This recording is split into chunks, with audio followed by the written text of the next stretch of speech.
నేను హిందువులకు ఒక్కటే విజ్ఞప్తి చేస్తున్నామన్నా, ఫస్ట్ మేల్కోండి, ఇంట్లోకి వెళ్ళి బయటికి వెళ్ళండి అన్న. తురుకోడేమో వాళ్ళకు అస్సలాం అంటాడు, క్రిస్టియన్ వాడేమో ప్రైజ్ అలాడ్ అంటాడు, మనోడు ఆయాలో చెప్పుకుంటూ కూర్చుంటాడు.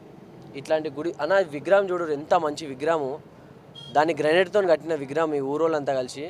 ఈరోజు విగ్రహానికి అసలుకి ఏం సపోర్ట్ లేదు, సీసీ కెమెరాలు ఉన్నా కూడా పనిచేస్తలేవంటారు. రేపు పొద్దులో ఒక హిందూ మీద దాడి జరిగి వాడిని చంపేస్తే ఎవడైనా ప్రశ్నించేది. ఈరోజు గుడి బయట ఉన్న విగ్రహం మీద అయింది, రేపు పొద్దుల లోపల ఉన్న గుడి మీద అవుతుంది. హిందువులందరూ మేల్కోవాలి.